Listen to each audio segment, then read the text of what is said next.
So guys, with regards to this next story, I'm going to go through it and then I'm just going to say a couple of things at the end. So, a man from East London, he's pleaded guilty after he abused and later stalked his ex-girlfriend. Anha Hussein of Dagenham posted naked pictures of the woman online and to her family, threw her clothes out of the window, set them on fire, and at one point crashed his car into hers, completely writing it off. It's believed their relationship began back in 2020, but it broke down from March 2021 onwards. From then, Hussein subjected the victim to abuse and coercive behaviour. He cropped himself out of naked photos with the woman, posting them online and to her family. The victim's family were outraged due to their cultural and personal beliefs. In April 2021, Hussein created a fake social media account in the woman's name and began communicating with her family, who she had lost contact with. The victim was forced to leave her family home because of Hussein's behaviour. Hussein shouted and screamed in her face during arguments, punched walls near to her, and threw household objects. He kept possession of the only pairs of keys to the property, watching when she left the flat on the video doorbell. She was locked in the property when he left. At one point, Hussein threw the victim's clothes out of the window and set them on fire. The woman tried to get them back, but Hussein attempted to put her in his car. She managed to run away and moved to another address, but the abuse continued. Hussein would call the victim more than 700 times a day. During one call, he threatened to throw a brick at the victim's mother's house. In another call, he told the woman he was parked outside, and if she didn't come out, other people would get hurt. He later tried to win her back, sending photos of him crying, cleaning the house, and doing laundry. But when this failed, he began stalking the victim. The two met up so she could retrieve her belongings. When she got into his car, her phone connected to his car's Bluetooth, and she was actually chatting to another man on the phone. Hussein repeatedly then reversed his car into hers at speed in a public car park, completely writing it off. At the time of the incident, he was disqualified from driving. So Hussein has pleaded guilty to arson, harassment, fear of violence, dangerous driving, and driving whilst disqualified and without insurance. And he's been remanded in custody and he's going to be sentenced later on in December.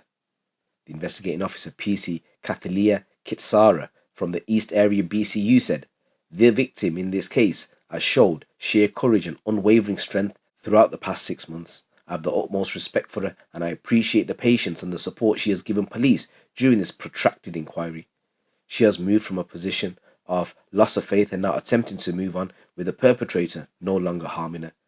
Having been bailed twice, he showed no regard for our justice system and continued to harass, threaten and cause distress to the victim in every way possible. It has undoubtedly been a huge challenge for her, facing the turmoil of her relationship with a family which has ended, and whilst all the torture that was happening to her physically, emotionally and mentally, and she was always fearing for her life." So the woman who's abused in this case, she actually gave some details with regards to what happened. So she goes that this guy, he contacted her in Snapchat back in 2020, but she has no idea how he obtained her details. She said, "He tried to ask me out so many times, but eventually I gave in." She said, "I thought I could date him for a few weeks, let it fizzle out and he'd move on. But when she tried to end it, that's when he became abusive." She said he was threatening me, threatening to burn my house, expose explicit images of us. She said Hussein did post intimate images on WhatsApp where her family saw them. She said, "Coming from a family that cared about my dignity, shame, reputation, I was so scared.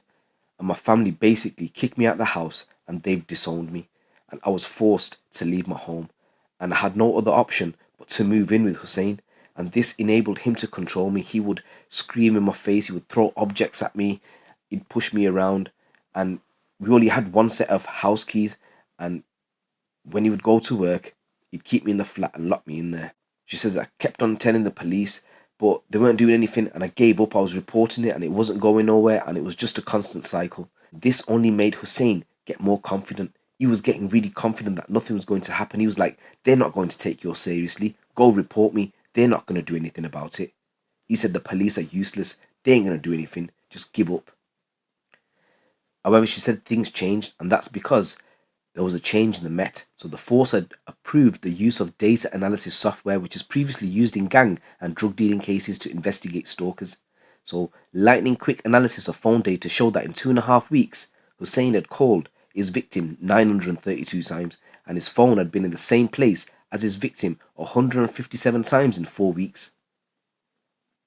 Therefore, he was arrested, charged, and remanded within 24 hours. So basically, guys, this computer program, it can analyze thousands of lines of mobile phone data within seconds, and it produces a map that pinpoints every time the stalker and their victim are in the same location at the same time. Previously, officers had to troll through huge computer spreadsheets manually processing the data. And what the Met Police have said is what was previously weeks worth of work has been reduced to 10 seconds.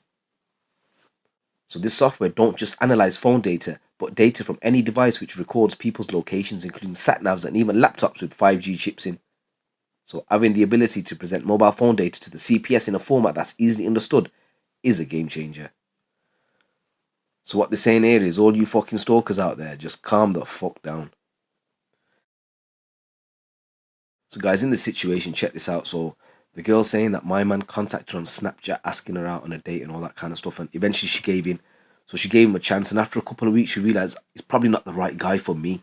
Therefore she thought, you know what, I want to end it. But my man took it personal and thought, she's disrespecting him by not wanting to go out with him. Hence, he started all this fucking madness, which ultimately, if you think about it, destroyed her life.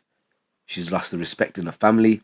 She's been kicked out of her family home. She's been disowned by her family, all because he went and posted naked pictures of her.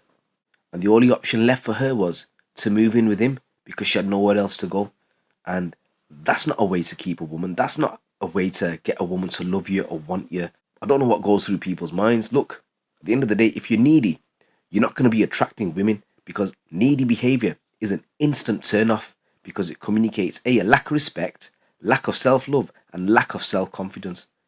Because if you want to attract women, you must be able to hold your own and not come across as clingy or dependent, or saying to someone, I want you, I need you need to stay with me, you need to do this, that, the other. A high value man, he don't need attention and validation from anyone to know his value. A man, he should recognize his own value and make a conscious effort to appreciate the value in those around him. And as a result, that man will then attract women because he comes across as secure in who he is and how he moves around people. By threatening someone, by showing someone you're louder than them, you're stronger than them, you're bigger than them, you got more money than them, that doesn't earn respect. You know, the thing is, if a woman don't want you, you've been on a few dates and she don't want you, that's fine. There's probably somebody else out there for you. This ain't the right person. You can't just force somebody to be in a relationship with you. You know, if you want to attract more women and you think, oh fuck, you know what, this is the first woman I attracted in so many years, and what am I gonna do now? The thing is, do a bit of self-development. You know, be confident, be kind to people. If you're gonna meet another person, or you're potentially gonna meet another person, you're messaging, try to make her laugh. Show her that you can be a bit selfless. Be an active listener. Listen to what she's saying and then respond back to that, because women love that. Be reasonable. Guys, with regards to this other, like, you know, crying to win someone back, or washing the dishes, washing the clothes, and, you know, all these tactics that you do, like, just stop. Because the thing is, I swear to God, if I did this in front of my missus, she'd be like, what the fuck you doing, you knobhead? Like, grow up here. Because these are the things that women don't want. The main things to remember, aside from all these relationships, one main thing you got to remember, we all have or have had mothers, sisters, and daughters. So keeping that in mind, just make sure that you respect others. Because one thing I've learned in life is, whatever you throw out there in the universe, it will come back to you. It's your boy GC. Keep it locked, keep it real.